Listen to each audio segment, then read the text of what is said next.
Seja bem-vinda ao nosso canal e se prepara porque o episódio de hoje está muito bom, tá? Nós vamos explorar um produto digital que mudou um processo de aprendizado que era tradicional e transformou num processo de aprendizado interativo e num jogo totalmente viciante, que tem nada mais, nada menos que 34 milhões de usuários ativos por dia. Por dia, gente, é muita coisa. Além disso, eles nos presentearam essa semana com um playbook com as regras, estratégias, valores da sua cultura, de como é construir esse produto internamente. E a gente vai falar sobre isso também. Então, se prepara porque hoje nós vamos analisar a estratégia de produto do Duolingo e entender quais são os aprendizados que você pode tirar para a sua gestão de produto. Então, pega o seu café porque está começando mais um Café com Produto.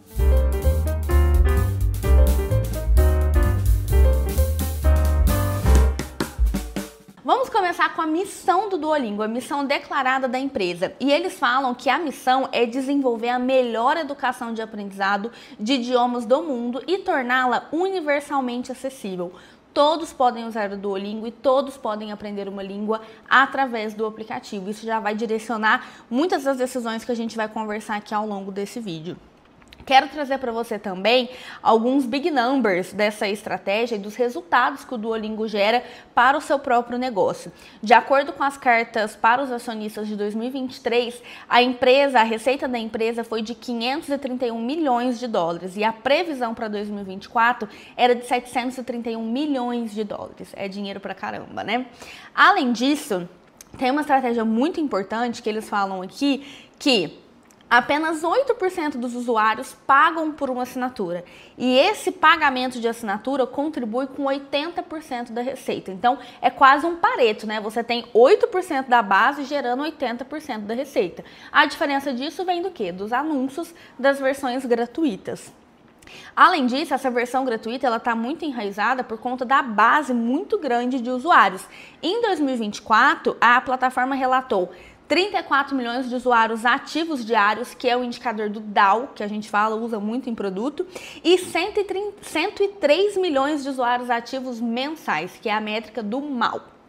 E eu já quero deixar uma dica aqui para você nesse vídeo, que todos esses dados que eu estou apresentando, eu encontrei de forma pública, porque o Duolingo é uma empresa que está aberta para os acionistas, então eles são obrigados a divulgar esses resultados a cada trimestre, a cada quadrimestre. Então é uma ótima forma de você também aprofundar o seu conhecimento de negócio. Todas as empresas que estão listadas em algum tipo de bolsa são obrigados a divulgar esses resultados e você pode aprender muito sobre estratégia, sobre negócios e sobre indicadores.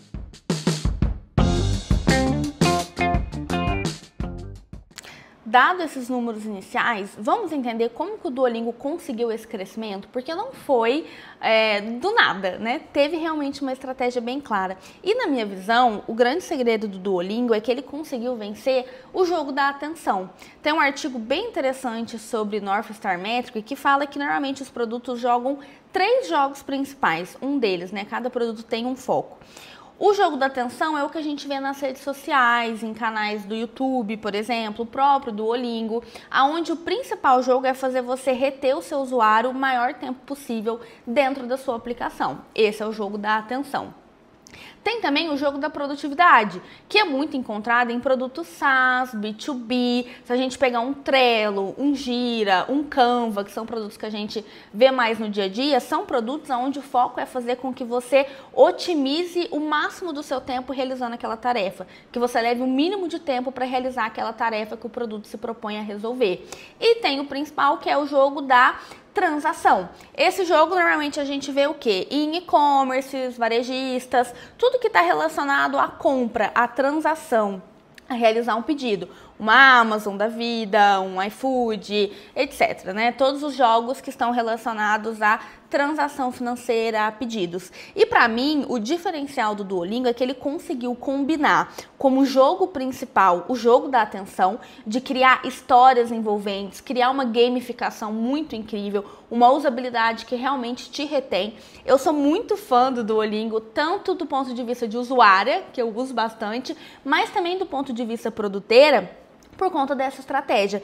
E eles conseguiram vincular isso também a um jogo de produtividade, a um viés da produtividade. Tem uma entrevista muito interessante onde o CEO do Duolingo fala que quando eles conversam com usuários dos Estados Unidos para perguntar por que eles aprendem o Duolingo, a resposta é sempre muito parecida, que é tipo, antes eu jogava muito Candy Crush ou passava muito tempo no Instagram, agora pelo menos eu aprendo espanhol ou um outro idioma.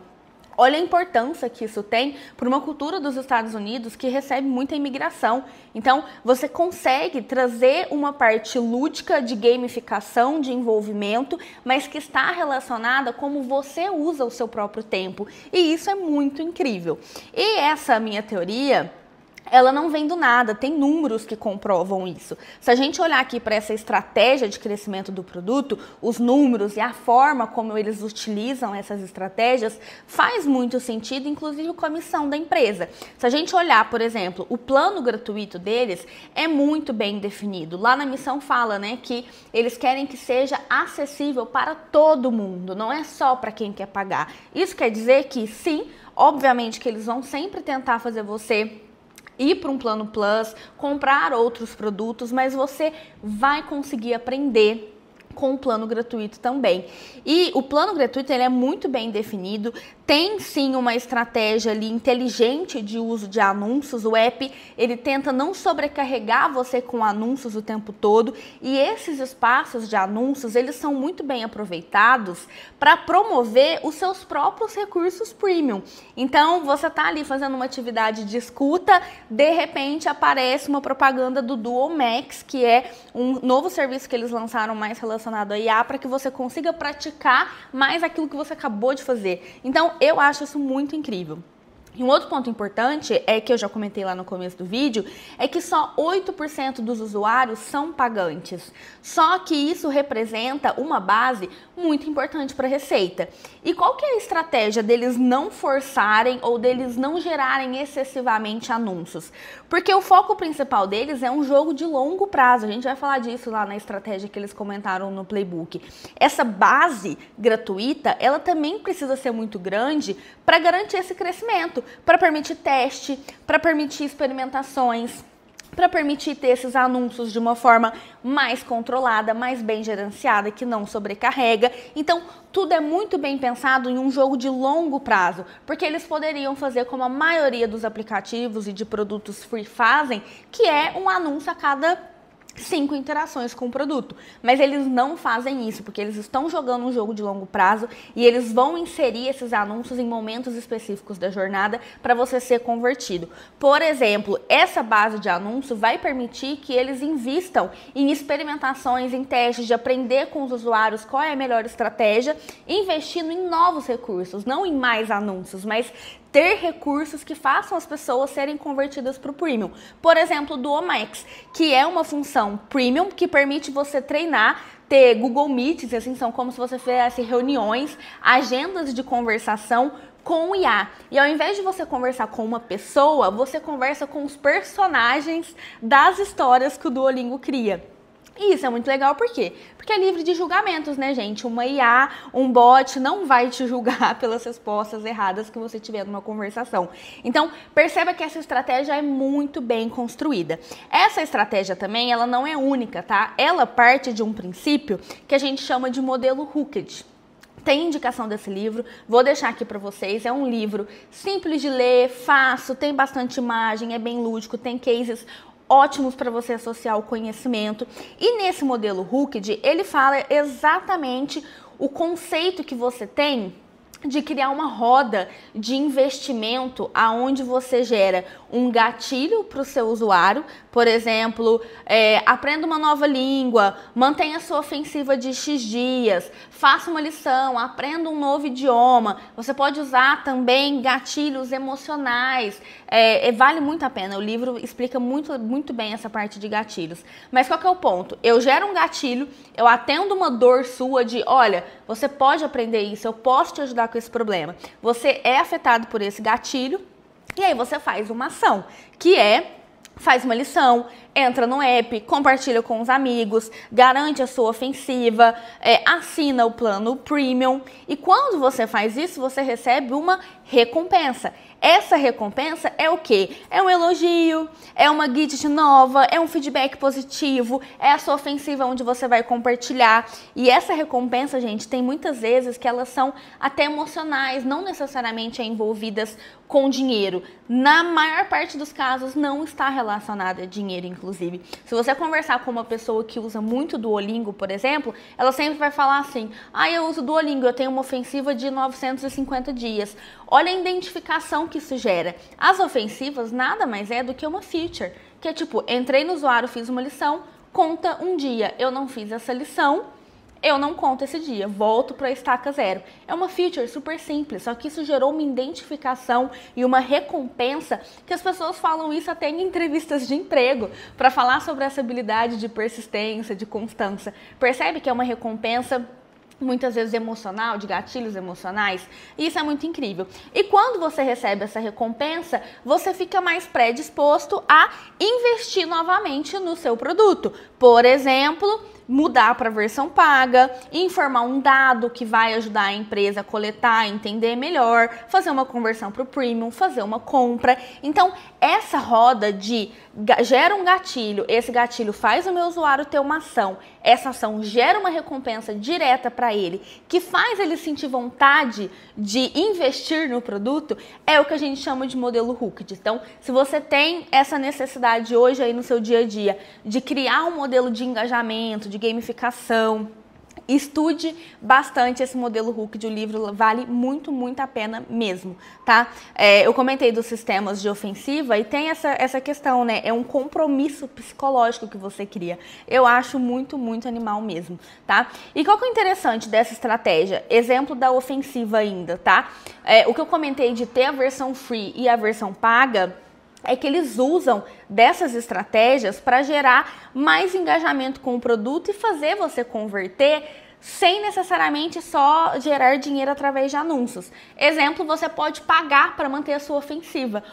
Eu não posso fazer inglês nesse dia. Eu pago para ter uma ofensiva e o app não zerar a quantidade de dias que eu tenho. Essa questão de progressão contínua são muitos gatilhos visuais, tem uma experiência muito simples de usar. Os tutoriais são muito interativos, que também ajudam nesse engajamento, ajudam nesse senso de recompensa e de investimento. Então, são alguns exemplos aqui de como essa estratégia de jogo da atenção com jogo da produtividade, aplicando o modelo Hooked com gatilhos de gamificação, de usabilidade, de conversão, é que eles conseguem gerar esse resultado tão importante.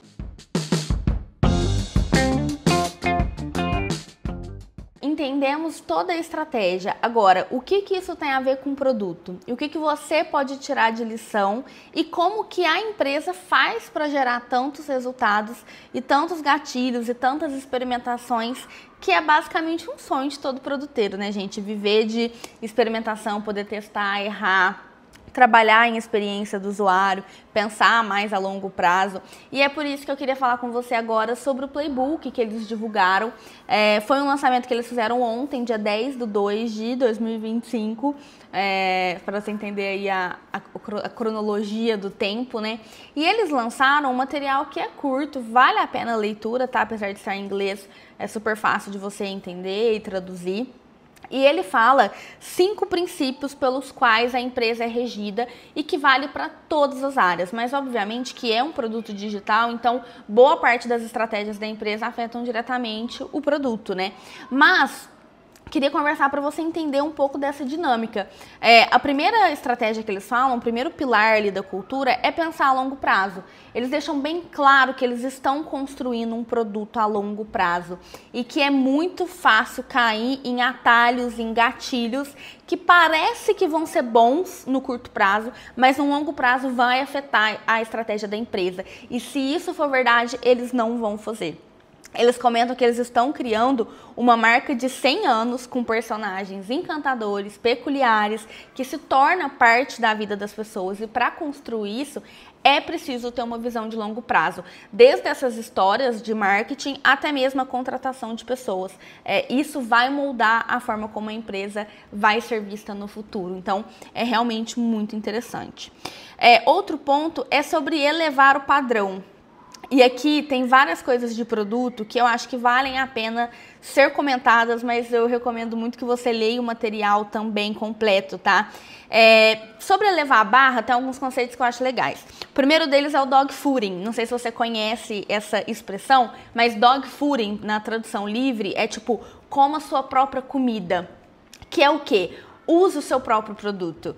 Você não pode fazer uma comida num restaurante, não experimentar a sua própria comida. Você não vai servir isso para as pessoas. Então, por que você não faz o mesmo com o seu produto? E lá, isso é tão enraizado que eles têm uma estrutura para que todo mundo teste o app diariamente e para facilitar a detecção e reporte de bugs encontrados, tem uma feature no produto de forma interna que chama Shake to Report. Se você chacoalhar o celular junto com o app aberto, vai abrir automaticamente uma ferramenta para você reportar o bug que você encontrou. Eu achei isso muito genial.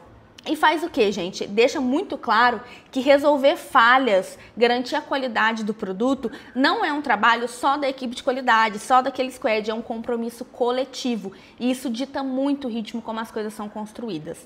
Outra coisa bem polêmica é que o Duolingo é contra MVPs. Isso aqui é bem polêmico, né?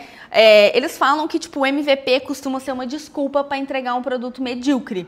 Pesado, né? Mas eu entendi o conceito que ele quis dizer, porque o MVP, normalmente, a gente fala de fazer rápido para testar rápido e muitas vezes são soluções inacabadas ou nem são soluções implementadas mesmo em código, né? A gente tem MVPs, por exemplo, do 99 Tax, que foi feito num formulário, né? As pessoas realmente estavam ligando por trás dos panos, elas ligavam para o Tax, mas você sentia que você estava pedindo para um aplicativo.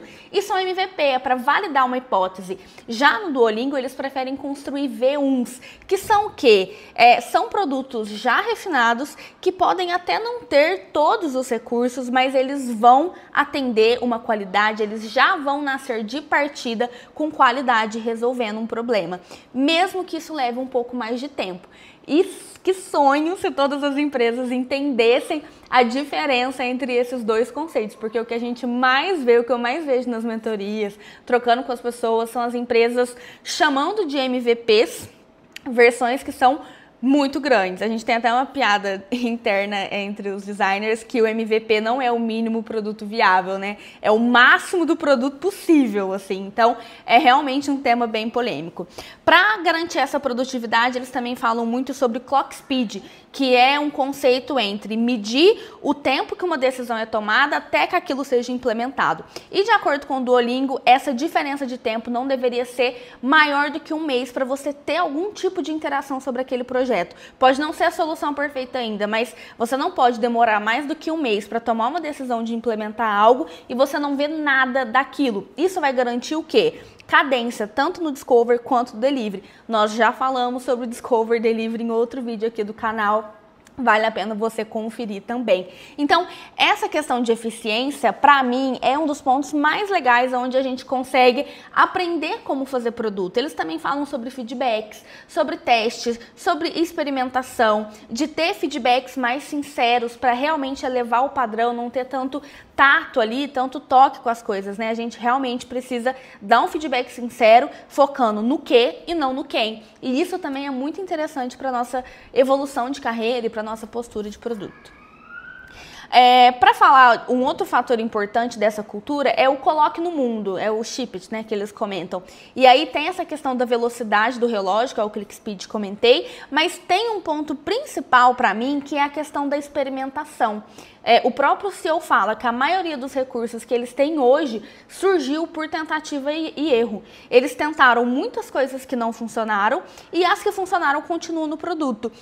Tem até nesse material um dado que eles comentam que só 50% de tudo que eles testam de fato são implementados, são mantidos no produto. Ou seja, eles não têm medo de jogar fora, de desperdiçar tempo. Eles deixam bem claro isso, que Se não faz sentido com a estratégia de longo prazo da empresa e se não faz sentido com os indicadores e com os ponteiros que eles querem mexer, se essa iniciativa não mexe significativamente nesse ponteiro, ela vai ser descartada, independente do tempo que for gasto. Gente, isso aqui é muito disruptivo, de verdade, é muito difícil encontrar pessoas que tenham essa mentalidade, porque cultura de experimentação é algo muito difícil de implementar até na mentalidade dos devs, né? Os devs não querem jogar fora aquilo que eles gastaram tanto tempo para fazer. Você não quer testar uma hipótese, ver que ela não funcionou e abrir mão dela. Você quer continuar forçando a barra ali até tentar encontrar uma forma de resolver. Mas isso não é feito no Duolingo. Eu acho que vale muito a pena você ler essa parte do material especificamente. Eu vou deixar alguns outros materiais aqui também que contam alguns cases reais de experimentação. O CPO dele deu uma entrevista também bem interessante sobre um case que eles tiveram em 2018 para aumentar o DAO do aplicativo. E ele comenta que eles tentaram várias coisas, tentaram copiar funcionalidades que funcionavam em outros produtos e eles fracassaram miseravelmente em todas as estratégias, até que eles focaram muito para visão de dados, para segregar, ter tiers de usuários, e aí sim eles começaram a ter algum tipo de resultado. Eu vou deixar o link aqui e eu acho muito interessante porque ele até comenta que eles investiram meses numa iniciativa que o crescimento foi de apenas 3%.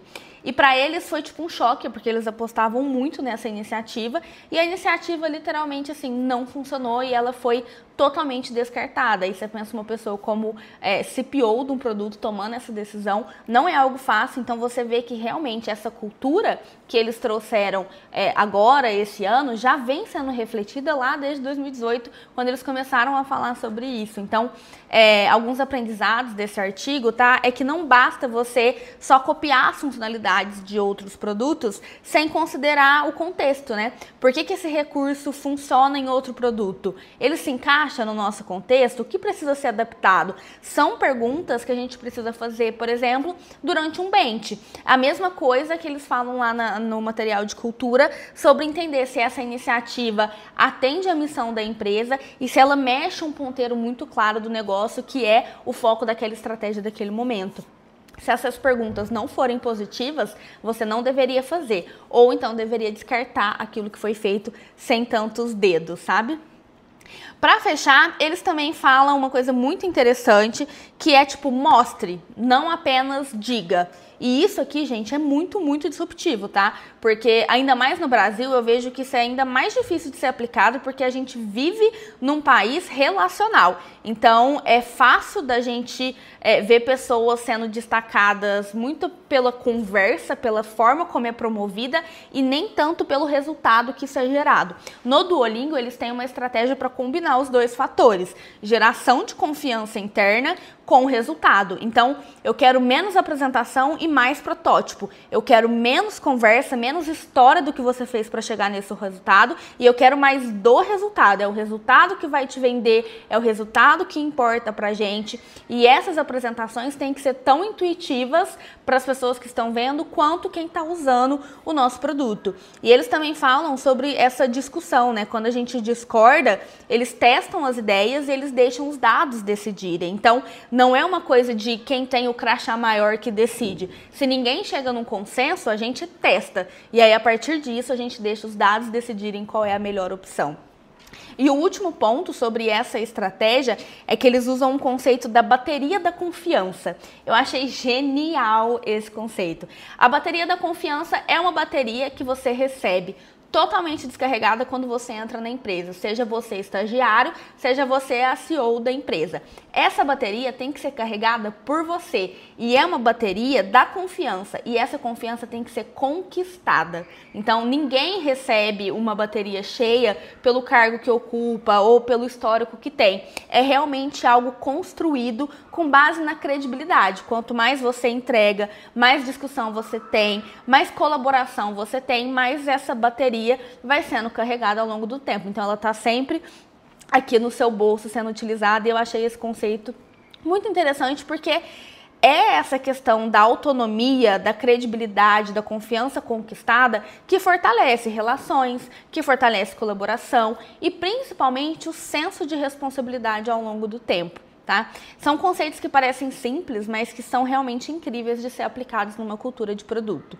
Por último, eles falam sobre tornar divertido esse produto, então dá pra ver que o Duolingo tem essa ludicidade muito importante, tem essa gamificação, tem um design muito interessante. Lá nesse artigo ele fala sobre os conceitos principais para produto de usabilidade que vale a pena você entender também, e isso é refletido no produto, mas também na marca e também nos escritórios e na cultura da empresa. Então é realmente muito incrível, tá? Pra gente encerrar aqui essa parte de como a empresa constrói produtos, né? Como que é a cultura de produto, eu acho que tem esses aprendizados, né? De que o Duolingo, ele tem uma dor muito clara, bem definida, e ele deixa claro para as pessoas para não perder o foco no longo prazo, que é isso que é o mais importante, né? Eles usam dessa gamificação, dos incentivos, para fazerem os usuários enxergarem o app como um jogo. Não é só um aplicativo de aprendizado de línguas, é um jogo onde você vai ter o seu tempo produtivo sendo usado para aprender uma nova língua, e você vai fazer isso de forma lúdica, aprendendo algo, né? Se divertindo, jogando algo. A cultura de experimentação é muito forte, eles não têm receio de jogar algo fora se aquele algo não faz sentido para a estratégia da empresa e se não gera os resultados que são esperados.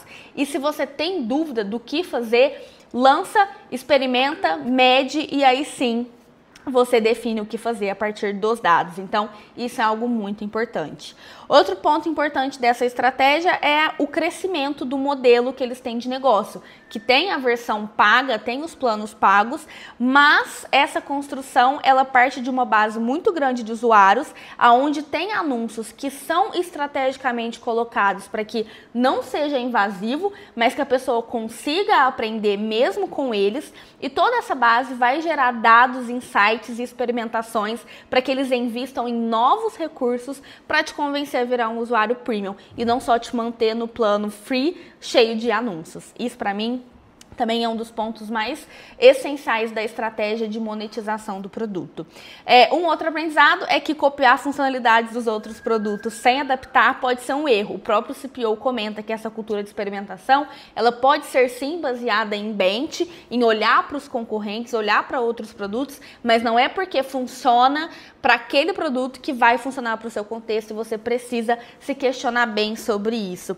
E por último, é saber abrir mão do que não funciona. Em cultura, em pessoas, em relacionamentos, em funcionalidades, isso é o essencial para inovar e continuar crescendo.